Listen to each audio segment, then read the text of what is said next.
नमस्कार दोस्तों, कैसे हो। तो आज की वीडियो में हम देखने जा रहे हैं रस के बारे में कि रस किसे कहते हैं, कितने प्रकार के होते हैं, कौन कौन से होते हैं और उनकी उत्पत्ति कैसे होती है। तो मिलते चलते हैं आज की वीडियो में रस के साथ। और हाँ दोस्तों, अगर अभी तक आपने चैनल को सब्सक्राइब नहीं किया है तो चैनल को सब्सक्राइब कर लें, लाइक करें, शेयर करें अपने दोस्तों को भी। और मिलते हैं रस के साथ, चलें। ओके, हेलो, नमस्कार दोस्तों। तो आज हम पढ़ने जा रहे हैं रस।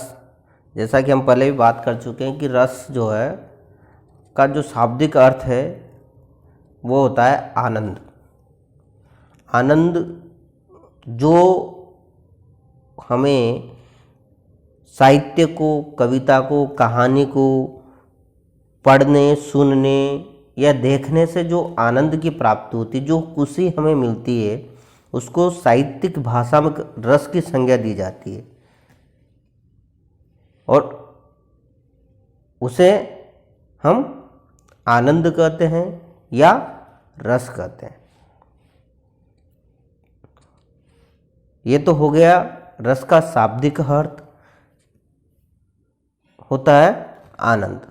अब इसकी अगर परिभाषा की बात करें, जिस प्रकार स्वादिष्ट भोजन करने से भौतिक आनंद की प्राप्ति होती है। जब हम स्वादिष्ट भोजन करते हैं, खाना खाते हैं, कोई जूस वगैरह पीते हैं, अपना मनपसंद खाना जो भी खाते हैं, उससे जो हमें खुशी मिलती है, जो आनंद मिलता है, उसी प्रकार काव्य मतलब साहित्य के श्रवण, पठन और श्रोता या पाठक को जिस आनंद की प्राप्ति होती है, कौन सा आनंद? अलौकिक आनंद, जिसकी कल्पना नहीं की जा सकती, जो इस लोक का नहीं, लोक मतलब संसार से परे हो, उस आनंद की प्राप्ति जब होती है काव्य को पढ़ने, सुनने या देखने से, उसे हम रस की संज्ञा देते हैं या रस, उसे हम रस कहते हैं। उसे हम रस कहते हैं। क्या कहते हैं? रस कहते हैं। तो परिभाषा समझ में आ गई होगी कि जिस प्रकार स्वादिष्ट भोजन करने से आनंद की प्राप्ति होती, हमें खुशी मिलती है, उसी प्रकार काव्य के पठन, श्रवण और देखने से जिस आनंद की प्राप्ति होती है, उसे हम रस कहते हैं। तैत्तिरीय उपनिषद में जो है रस के बारे में लिखा हुआ है। क्या लिखा हुआ है? रसो वेशः, अर्थात रस जो है ब्रह्म आनंद सहोदर है। रस जो है ब्रह्म आनंद सहोदर है, यानी कि ब्रह्म आनंद, यानी कि जो लोक से परे जो आनंद है उसके समान है। भरत मुनि ने नाट्य शास्त्र में भी रस की विवेचना की है, रस के बारे में लिखा है। क्या लिखा है? विभाव अनुभाव व्यभिचारी संयोग दृश्य निष्पत्ति है। ये भरत मुनि ने अपने नाट्य शास्त्र में रस के बारे में लिखा है कि रस की जो उत्पत्ति है, या कहें कि रस की जो निष्पत्ति है, वह किस प्रकार से होती है। विभाव अनुभाव व्यभिचारी संयोग दृश्य निष्पत्ति। विभाव, अनुभाव, व्यभिचारी जो भाव है, इनके संयोग से, इनके मिलने से रस जो है उसकी निष्पत्ति होती है, या कहें उत्पत्ति होती है। यह भरत मुनि ने अपने नाट्य शास्त्र में लिखा है। भरत मुनि जो है, यानी कि जो पुराने जो आचार्य हैं, उसमें भरत मुनि का नाम जो है बड़े ही शान से लिया जाता है। और उन्होंने जो है रसों की जो संख्या है वह 8 मानी है। कितनी मानी है? 8 मानी है। लेकिन जब समय बदला, परवर्ती जो आचार्य हैं, बाद के जो आचार्य हैं, उन्होंने एक और रस इसमें बढ़ा दिया, तो रसों की जो संख्या है वह 9 हो गए। और जो नवा जो रस है, 9वें नंबर का जो रस है, वह है कौन सा? शांत रस। 9वें नंबर का जो रस आया यहाँ पे, वह शांत रस जो है वो 9वें नंबर पे आता है। लेकिन फिर बाद में फिर आचार्यों ने मंथन किया कि नहीं यार, इसमें तो ये रस और होने चाहिए, तो 2 और रसों का इसमें आगमन हुआ, 2 रस और आ गए। तो रसों की जो कुल संख्या प्रेजेंट टाइम पर वर्तमान समय में वह है 11। कितने हैं रस वर्तमान समय में? 11 है। अब 11 रस जो है वर्तमान समय में, और उन रसों में अगर रसों का जो सिर मोड़ गए, जो रस राज के रूप में जान, बहुत सी बार प्रश्न आ जाता है कि रस राज के रूप में कौन से रस को जाना जाता है, रस राज के रूप में कौन से रस को जाना जाता है। तो यहाँ पर हम कह सकते हैं श्रृंगार जो रस है उसे रस राज के रूप में जाना जाता है, रस का राजा कहा जाता है। रसों का राजा कौन से रस को कहा जाता है? श्रृंगार रसों का राजा या रस राज कहा जाता है। अब यहाँ पर हम जो रस है उसके जो स्थायी भाव है उसके साथ देख लेते हैं, याद कर, इसको जो याद करने का जो सही तरीका है रसों को और उसके स्थायी भावों को, तो इनको है साथ के साथ याद करो। जैसे कैसे याद करें? श्रृंगार का रति, वीर का उत्साह, हास्य का हास, रौद्र का क्रोध, भयानक का भय, विभत्स का जुगुप्सा, करुण का शोक, अद्भुत विस्मय, शांत निर्वेद, वात्सल्य वत्सल और भक्ति का ईश्वर विषयक रति। यानी कि इस प्रकार से ये हमारे 11 रस होते हैं। इसको अगर हम इससे भी याद कर सकते हैं, श्रृंगार, रति, वीर, उत्साह, हास्य, हास, रौद्र, क्रोध, भयानक, भय, विभत्स, जुगुप्सा, करुण, शोक, अद्भुत, विस्मय, शांत, निर्वेद, वात्सल्य, वत्सल और लास्ट में है भक्ति विषयक रति, जो भक्ति रस का स्थायी भाव है। ये हो गए हमारे 11 रस। ये तो हमने बात की रस की कि रस का शाब्दिक अर्थ क्या होता है, रस किसे कहते हैं, रस कौन कौन से होते हैं।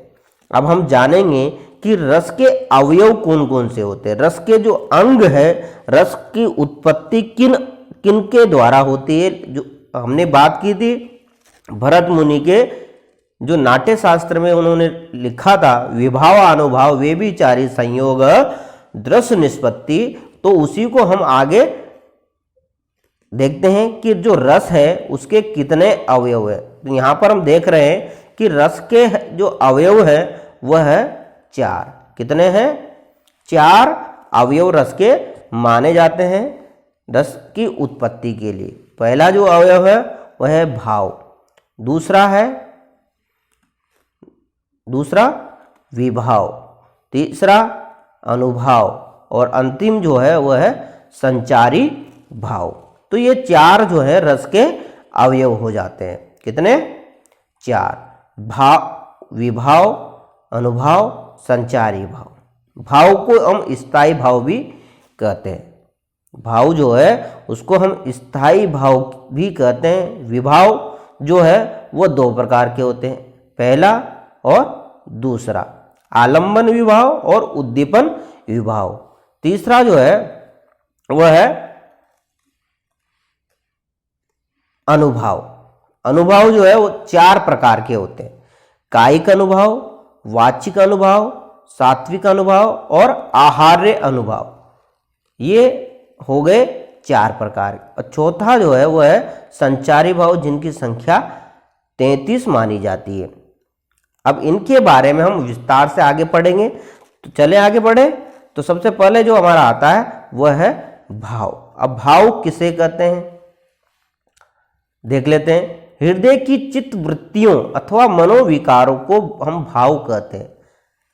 हृदय की चित्त वृत्तियों अथवा मनोविकारों को हम भाव की संज्ञा देते हैं। यानी कि जो भाव है वह हमारे मन के अंदर सुषुप्त अवस्था में यानी शांत अवस्था में हमारे मन के अंदर विद्यमान रहते हैं, जो किसी न किसी कारण से पाकर सामने प्रकट हो जाते हैं। प्रत्येक मनुष्य के भीतर, देखो हमने यहाँ पर लिखा भी है आपके लिए, प्रत्येक मनुष्य के अंदर जो भाव है, जो स्थायी भाव है, स्थायी मतलब जो परमानेंट है रूप से, स्थायी रूप से सुषुप्त अवस्था में, सुषुप्त अवस्था मतलब सोई हुई अवस्था में होते हैं हमारे मन के अंदर, वह विभावों के कारण जागृत हो जाते हैं। किसके कारण जागृत हो जाते हैं?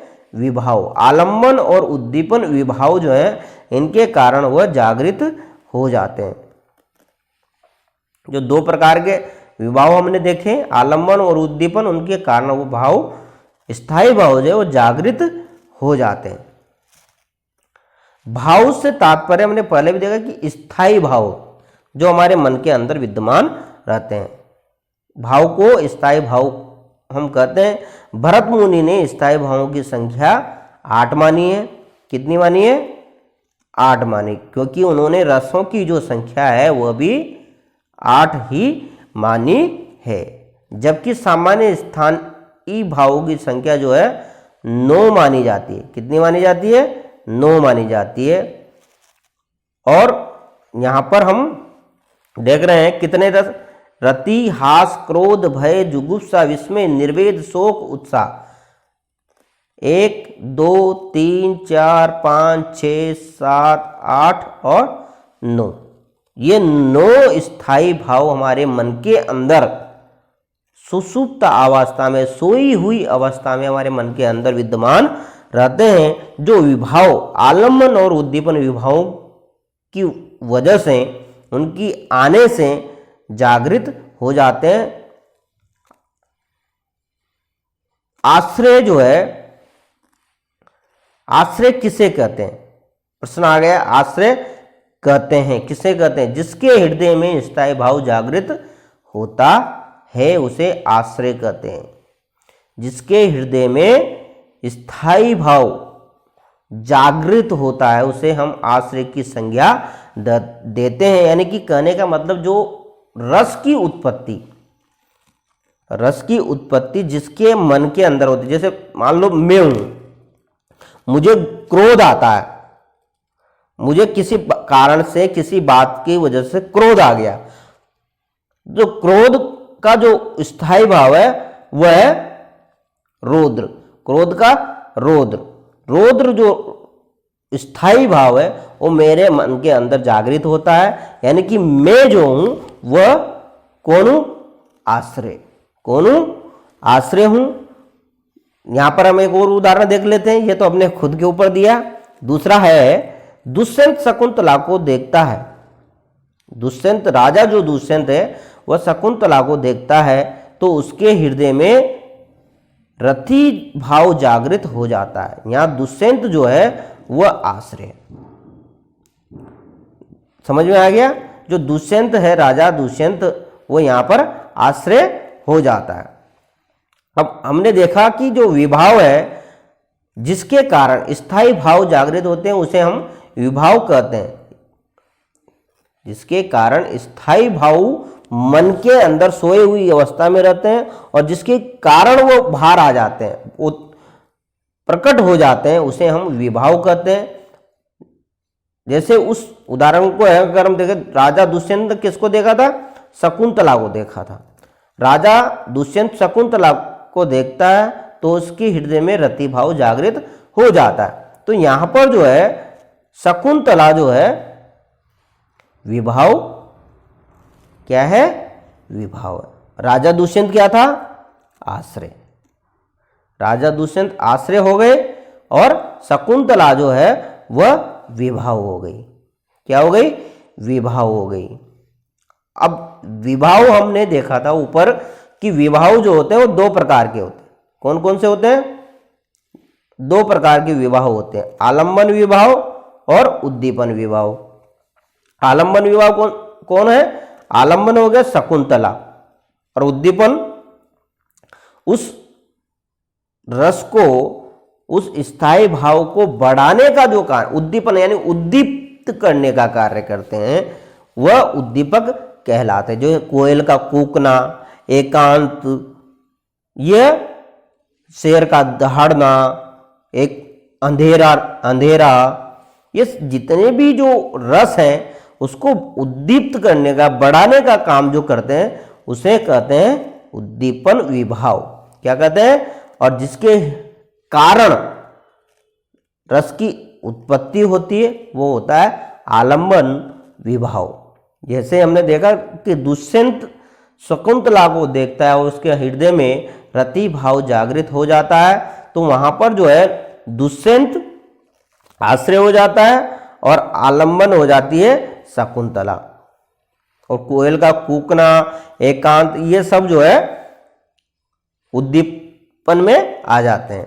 अब आलंबन क्या होता है? जिसके कारण स्थायी भाव जागृत होता है उसे हम आलंबन कहते हैं। आश्रय क्या हो गया? जिसके हृदय में स्थायी भाव जागृत होता है वो हो गया आश्रय। अब जिसके कारण स्थायी भाव जागृत होता है वो होता है आलंबन विभाव। यहां पर देखो हमने कुछ उदाहरण भी दिए हुए हैं कि कौन कौन क्या क्या हो सकता है। जैसे उस उदाहरण में हम देख रहे हैं शकुंतला, दुष्यंत जो है शकुंतला को देखता है, नायिका, नायक, शेर, ये सब जो है आलंबन विभाव है। उद्दीपन वे परिस्थितियां जो जागृत स्थायी भाव को और अधिक उद्दीप्त यानी कि बढ़ाने का कार्य करती। उद्दीप्त मतलब बढ़ाने का कार्य करती है, उसे हम उद्दीपक या उद्दीप्त करने वाली विभाव कहते हैं।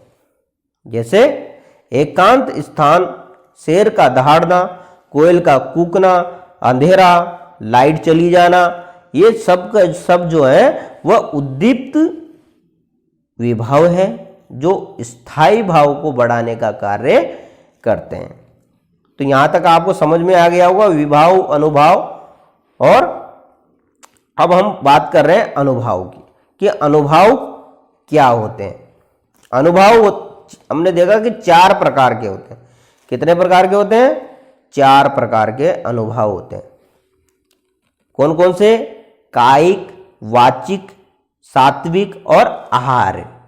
ये 4 प्रकार के अनुभाव होते हैं जो स्थायी भाव को और अधिक बढ़ाने का कार्य करते हैं, जागृत करने का या कहें कि उत्पन्न करने का कार्य करते हैं। कायिक अनुभाव कौन कौन से होते हैं? कायिक मतलब शारीरिक रूप से, कायिक मतलब शरीर के द्वारा अंग संचालन से जो अनुभाव प्रकट होते हैं उन्हें कायिक अनुभाव कहते हैं। अंग संचालन के द्वारा यानी कि शरीर के अंगों के द्वारा जो अनुभाव प्रकट होते हैं उन्हें कायिक अनुभाव कहते हैं। जैसे भरे भुवन में करत है नैनन ही से बात, भरे भुवन में करत है नैनन ही सो बात, यानी कि भवन जो है वो भरा हुआ है, मुंह से बात नहीं कर सकते, लेकिन वह नैनों से, आंखों के द्वारा ही वह बातें कर रहे हैं। तो यहां पर वह कायिक अनुभाव के द्वारा रस की उत्पत्ति हो रही है, आंखों के इशारों के द्वारा। वाचिक, वाचिक मतलब बोलकर, वाचिक मतलब बोलकर शब्दों के द्वारा प्रकट होते हैं, उन्हें वाचिक अनुभाव कहते हैं। हे प्रिय तुम अति सुंदर हो, यह हम किसी को भला बुरा कह दें तो किस श्रेणी में आ जाएगा? वाचिक अनुभाव की श्रेणी में आ जाता है। जिन्हें हम बोलकर प्रकट शब्दों के द्वारा प्रकट करते हैं वह वाचिक अनुभाव के अंतर्गत आते हैं। अब है सात्विक। सात्विक अनुभाव। अब सात्विक अनुभाव कौन? वे अनुभाव जो अनायास ही प्रकट होते हैं उन्हें सात्विक अनुभाव कहते हैं। अनायास मतलब कभी आते हैं चले जाते हैं, अनायास कहें कि बिना कुछ प्रयास किए प्रकट हो जाते हैं, उन्हें हम सात्विक अनुभाव की संज्ञा देते हैं। और यह जो है 8 प्रकार के होते हैं। सात्विक अनुभाव कितने प्रकार के? प्रश्न आ गया, सात्विक अनुभाव कितने प्रकार के होते हैं? तो हमारा उत्तर क्या होगा? 8 प्रकार के। और अगर डीपली में जाना चाहते हैं वहां पर उदाहरण दे दिए जाएंगे कि सात्विक अनुभाव नहीं है, कोई से भी 3 अनुभाव दे देंगे सात्विक, और उसमें से एक अलग दे देंगे। अब सात्विक अनुभाव कौन कौन से होते हैं? स्तंभ, स्वेद, रोमांच, स्वरभंग, कंप, वेवर्ण, रंग उड़ जाना, अश्रु, प्रलय। ये 8 प्रकार के सात्विक अनुभाव होते हैं जो अनायास ही प्रकट हो जाते हैं, उन्हें हैं हम सात्विक अनुभाव कहते हैं। अब आते हैं आहार्य। आहार्य मतलब वेशभूषा के द्वारा जो अनुभाव प्रकट होते हैं।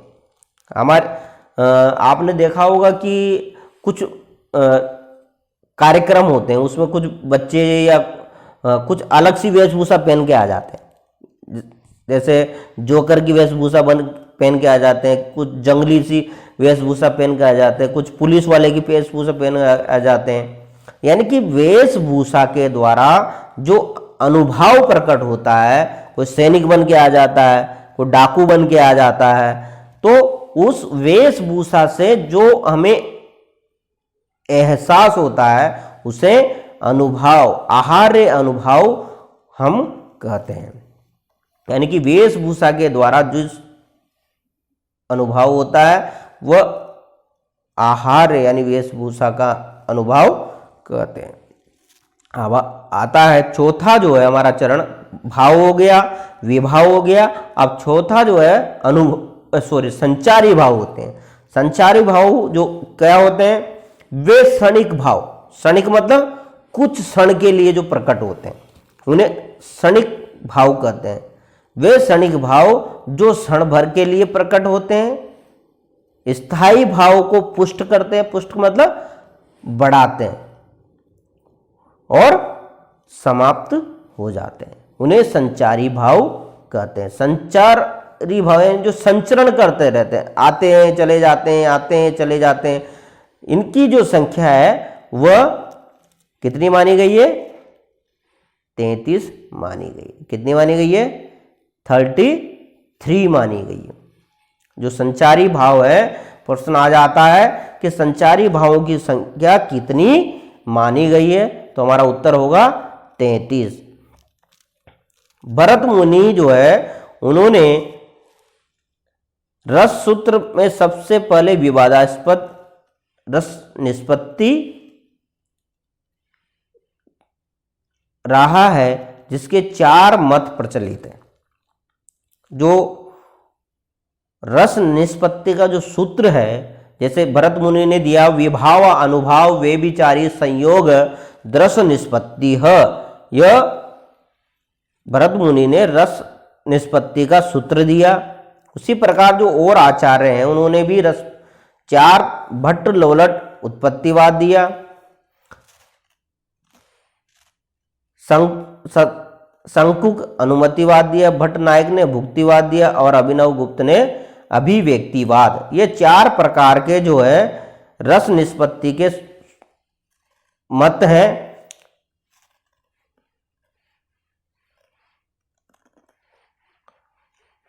तो ये हमारे जो है रस के पूरा हुआ, आपने देखा होगा। अगले वीडियो में हम पढ़ेंगे किसके बारे में? हाँ, हम पढ़ने वाले थे पद परिचय के बारे में। अगली वीडियो में पद परिचय के बारे में पढ़ने वाले हैं। लेकिन पद परिचय जब तक हमारे समझ में नहीं आएगा दोस्तों, प्यारे बच्चों, जब तक हम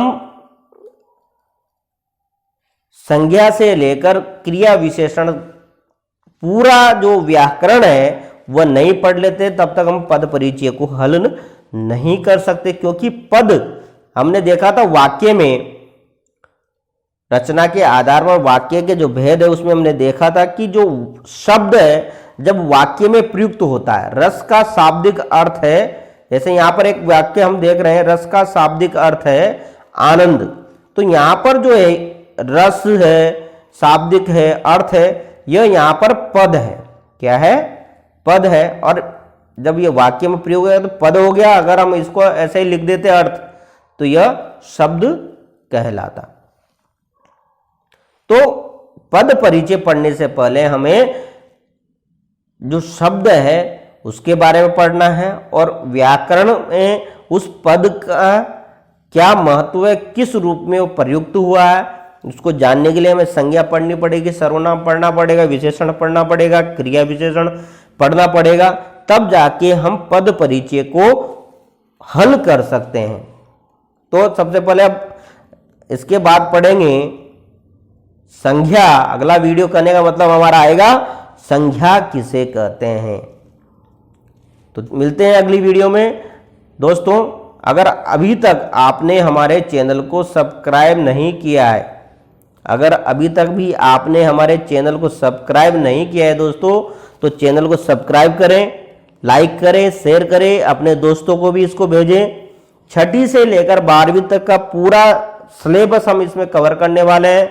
साथ ही जो कॉम्पिटिटिव एग्जाम की तैयारी कर रहे हैं उनके लिए भी हमें इसमें विस्तार से उसके जो भेद हैं, उसके जो उदाहरण हैं, या कहें कि ऑब्जेक्टिव प्रश्नों को भी हम इसमें हल कर रहे हैं। यानी कि यह हर किसी के लिए लाभप्रद होने वाला यह चैनल जो है हमारा। तो अगर अभी तक भी आपने इसको सब्सक्राइब नहीं किया है दोस्तों, तो चैनल को सब्सक्राइब कर लें, लाइक करें, शेयर करें और अपने दोस्तों को भी इसको भेजें। तो अब मिलते हैं अगले वीडियो में संज्ञा के साथ और उसके उदाहरणों के साथ। Okay, tata, bye bye, good night.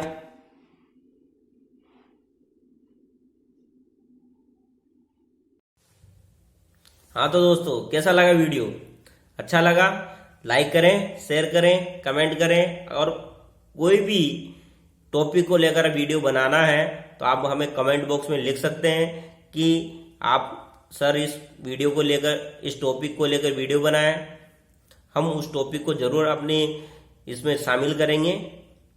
और अभी तक आपने चैनल को सब्सक्राइब नहीं किया है तो चैनल को सब्सक्राइब करें और जो बेल आइकन है उसको दबाएं, ताकि कोई भी नया वीडियो आता है उसका नोटिफिकेशन आप तक पहुंच जाए कि नया वीडियो आ गया है और हम उसको पढ़ लें, उसका ज्ञान प्राप्त कर लें। ठीक है दोस्तों, मिलते हैं अगली वीडियो में। संज्ञा, जी हाँ दोस्तों, अगली वीडियो में हम लाने वाले हैं संज्ञा के बारे में कि संज्ञा किसे कहते हैं, कौन कौन सी होती है। तो जल्दी से चैनल को सब्सक्राइब करें ताकि हम आने वाली जितनी भी वीडियो है उसके बारे में जान सकें। Okay, tata, bye bye.